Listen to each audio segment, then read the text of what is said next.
Pourquoi on s'est écarté de cela, pourquoi on a choisi cette forme-là? C'était parce que c'était la manière d'investir l'arbre était faite avec respect. Au départ, on comptait pas le toucher du tout. Donc on comptait juste se mettre autour, l'éclairer et me dire merci, au revoir, joyeux Noël et partir. Ça c'était un petit peu l'idée au départ. Après, bien, il a bien fallu un endroit ou un autre dire ok, excuse-nous, mais on va se tenir ici parce que sinon ça va pas tenir. Et voilà, mais bon, ça n'empêche que avec cette approche-là, notre objet il est autoportant. Il n'a pas besoin de l'arbre pour être monté, il peut être monté sans arbre. Et il est assemblé, il est fixé à l'arbre en un seul point au sommet. Et puis il est fixé au sol par le socle, mais le socle ne touche pas l'arbre du tout, il est juste là autour. Donc voilà, la forme est venue par cette envie d'approcher l'arbre comme un être vivant.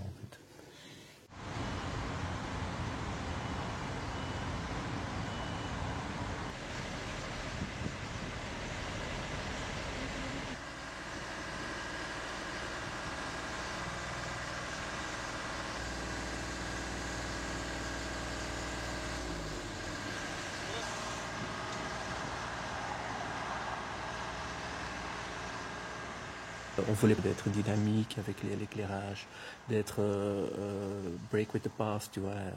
On voulait pas être considéré comme une installation de Noël, tu vois, avec l'aspect visuel qui vient avec ça. Tu vois, on voulait être quelque chose de moderne et innovatif et tout ça. Mais l'écologie était dès le départ vraiment très importante. Il y a un partenaire, Soitec, qui est une société française qui est spécialisée dans le photovoltaïque. Alors eux sont devenus le partenaire et c'est eux qui ont pris en charge en fait cette champ photovoltaïque qu'eux vont placer dans le sud de la France. Ils vont prendre la lumière de soleil pendant toute l'année, le mettre dans le réseau et nous on va en fait le sortir du réseau pendant les 49 jours où c'est allumé ici. Alors, il y a toutes les démarches avec le photovoltaïque, mais en fait, les disques, ils réfléchissent toute la lumière qui est déjà là. Les boutiques, les enseignes, les façades, l'éclairage public, notre éclairage à nous, et même la journée, et on le fait sans consommer un seul watt d'électricité. Et ça pour des concepteurs lumière.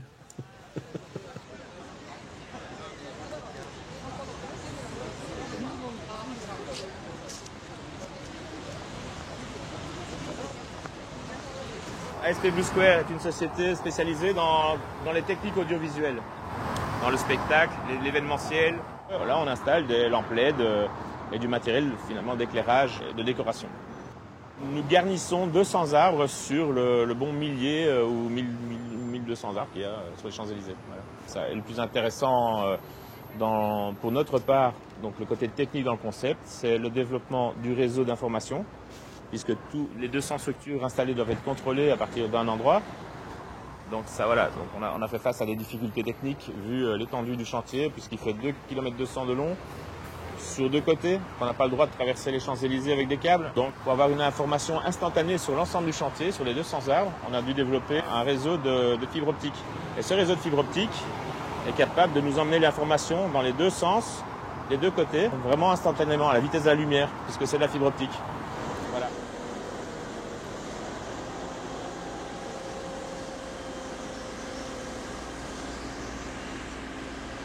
C'est 1%. 60% plus large qu'il est normalement. Ah oui, ok. On a plutôt l'impression d'être à Rome, là, que sur les Champs-Élysées. Ce qui m'a beaucoup plu à titre personnel, c'est que j'ai eu l'impression qu'on changeait de dimension et de perspective. Avant, ce qu'on faisait, c'était une illumination un peu classique et statique des arbres. Alors même si on avait mis des LED un peu dynamiques il y a 4 ans, ça restait une décoration des arbres. Et là, on a eu le sentiment qu'on passait d'une décoration statique des arbres à une espèce de mise en perspective, de mise en lumière de l'avenue. Et on est passé à quelque chose qui, pour résumer, est passé de la, je dirais, de la décoration à la mise en scène et à la théâtralisation. Donc on va faire vivre les Champs-Élysées, et c'est ça qui nous a plu. C'est un projet artistique de mise en perspective des Champs-Élysées.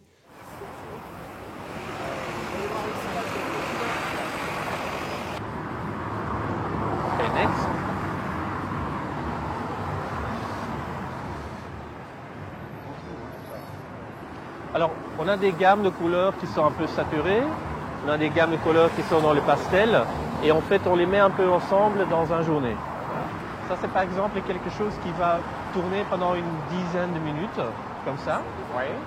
Et après, on change vers une autre gamme de couleurs qui sont dans ce sens-là. Là, on a une séquence où tu sens vraiment le mouvement du haut vers le bas et de tout, tout le truc. Ça se fait progressivement, là. Ça, tout ce qui est bleu et tout ça, ça marche bien avec... Le bleu, là, c'est super, je trouve. Hein. Ça marche très bien avec l'orange, parce que Ouais. c'est le complément du sodium, hein, Oui, oui. de l'éclairage de la ville. Génial, ça. Hein. Non mais c'est sublime parce que la complexité c'était de se renouveler. Voilà. Et C'est là génial. vous avez renouvelé vraiment le... On le découvre, vous aussi, avec vous. Hein, c'est clair. Je trouve très bien, moi, ça. Ça donne De la patate, hein? Ouais. Ça donne une dynamique serrée. Non, c'est très bien. Bravo. Merci beaucoup. Maar de basisstand van de kleurencombinatie die we gaan gebruiken, dat is onze voornaamste blok waarmee dat we gaan bouwen. En vinden we er nog maar 30, dan doen we het met 30. Hè. Dan repeteren we gewoon andere. Hè. Dan doen we misschien tot van op te delen per 10 minuten, delen we het op per kwartier. Weet je? Pouvoir utiliser de la couleur intelligemment, voilà, on ne va pas dire un métier, mais c'est comme un styliste, un concepteur de vêtements. Voilà, il joue tout le temps aussi avec la couleur. Et pourquoi il a choisi ce shade de rose et pas celui-là? C'est parce que voilà, il y a quelque chose qui fonctionne et qui ne fonctionne pas. Nous avons beaucoup moins de choix de couleurs que les choix des tissus et tout ça, parce qu'il y a toute une texture qui vient avec ça, qui mélange beaucoup plus. Nous, on est dans la lumière pure.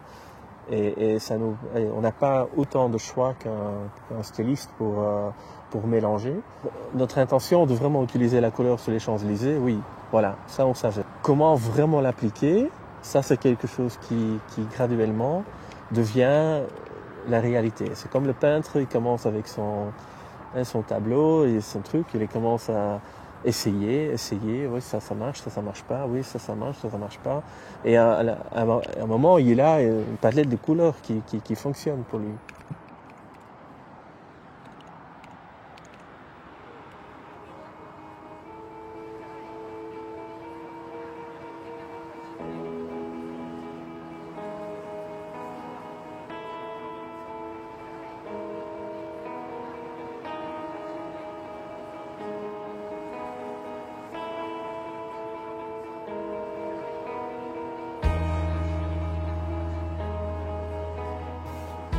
Tout ce qu'on voit, c'est de la lumière reflétée.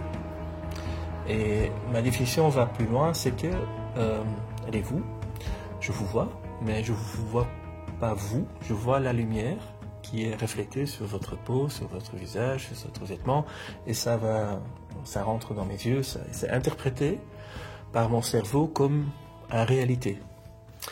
Mais Marcos ici à côté de moi aussi, mais vraiment métaphysiquement, je dois lui toucher pour être sûr que c'est pas une fantôme. Pour moi, un concepteur, c'est un traducteur de la vision vers la réalité. C'est travailler avec une matière merveilleuse, c'est transformer, sculpter ces photons qui quelque part vont jusqu'à le début de l'univers.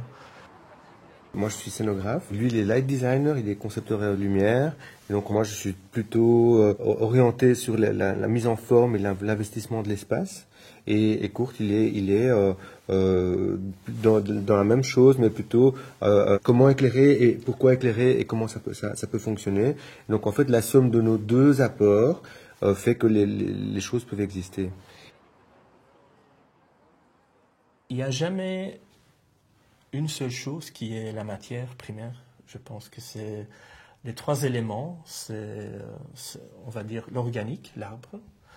Il y a les mécaniques, tout ce qui est la structure lui-même, et les métaphysiques, les photons lumière qui se circulent autour de sa structure. Pour moi, ce sont les trois matières. Et si on enlève un des trois, ça n'existe plus.